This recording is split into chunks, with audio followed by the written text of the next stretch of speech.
In this video, we're going to be looking at integration with trigonometric substitution.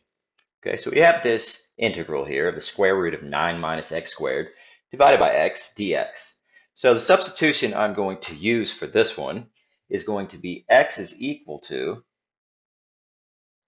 3 sine theta. And a rule of thumb is that when you have something that looks like a squared minus x squared, this is going to be the substitution that you want to use. Okay, so if I use that substitution and I go ahead and take the derivative, so dx, that's going to be equal to 3 cosine theta d theta. Okay, and we can also take a look at this, the square root of 9 minus x squared, and figure out what that is, because I know what x is, so I can just substitute this in. So I have the square root of 9 minus x squared. I'm going to substitute in the 3 sine there, so it'll be the square root of 9 minus 3 sine theta squared. Okay, and I can go ahead and square that out, so that would be square root of 9 minus 9 sine squared theta. If I factor out a 9, I get 1 minus sine squared theta. Okay, and hopefully we recognize this as being a trig identity. That's going to be equal to cosine squared theta. So this is square root of 9 times cosine squared theta. Okay, now that we have it to that point, I can take the square root because 9, the square root of 9 is 3, right? And the square root of cosine squared is just cosine. So this is going to be equal to 3 cosine theta. So we know that the square root of 9 minus x squared is equal to 3 cosine theta. Okay, given that information, let's go up here to the integral and let's start substituting things in. So here's the integral.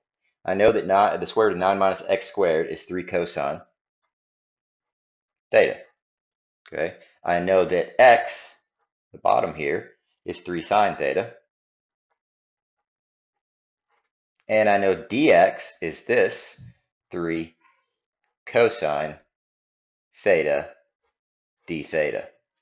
Okay, let's go ahead and multiply these two, the 3 cosine times another 3 cosine. So that will give us 9 cosine squared theta.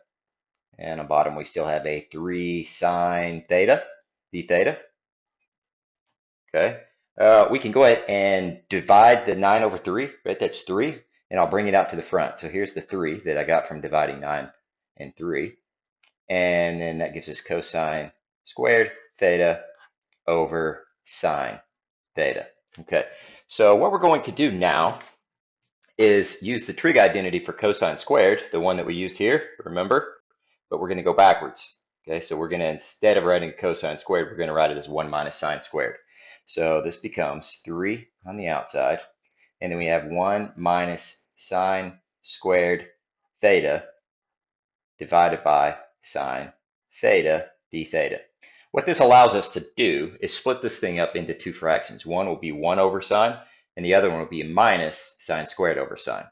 Okay, so let's split this up into two integrals.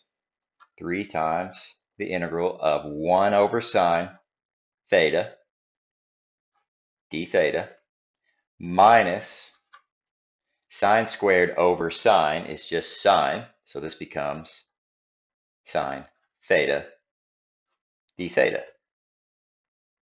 Okay, so now that we have that, whoops, I did forget something. I put the 3 out in front here. I would either need to use a parentheses to say that the 3 goes to the whole thing, or I could just put a 3 right there. So let's just write in a 3 right there. Okay, so now I'm going to change this to cosecant. So that's going to be 3 times the integral of cosecant theta, d theta, minus 3 sine theta, d theta.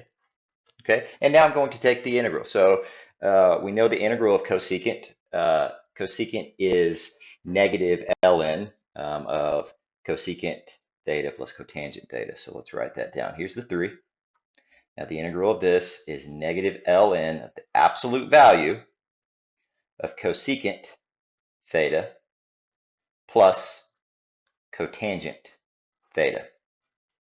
Okay, close up that parentheses, and then minus, okay, so the integral of sine, or the antiderivative of sine, is negative cosine. We've already got a negative here, and the antiderivative of this is negative. So I'll change this to positive. Positive 3 from here, cosine. Okay, again, it's positive because it was already a negative there, and the antiderivative of this is negative. Okay, and then plus c. All right, so this is our answer, but it's in terms of theta. We want to get our answer in terms of x, not theta. So I need to do a little bit of work here to get this back in the correct form. Quickly, let's go ahead and write this, though. Let's put the negative 3 ln cosecant theta plus cotangent theta plus 3 cosine theta plus c. Okay, so first we have cosecant. Okay, recall that cosecant, write this in this color, cosecant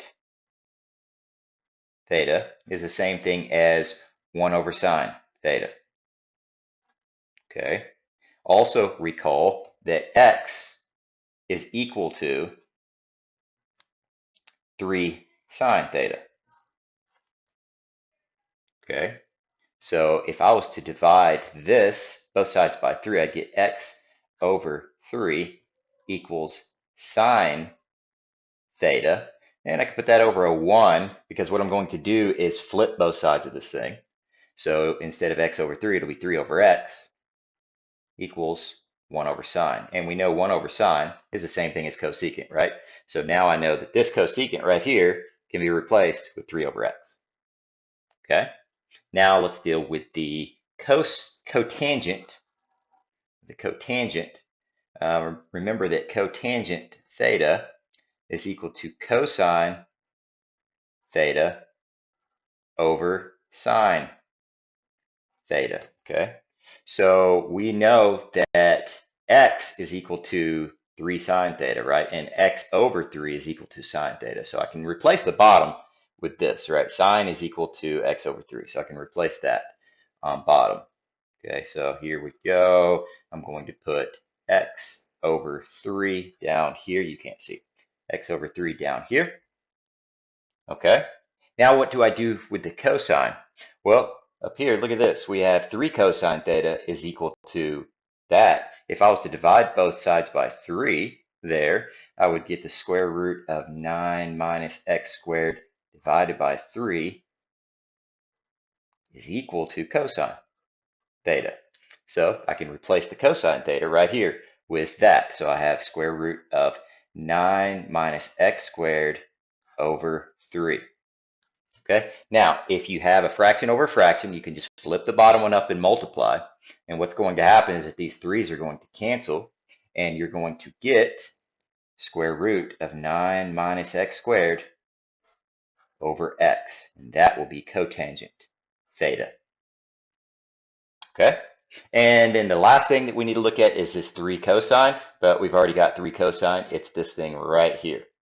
Okay, so let's substitute in. So equals negative 3 ln absolute value. Our value for cosecant was this, 3 over x. And our value for cotangent was this, so plus the square root of 9 minus x squared over x.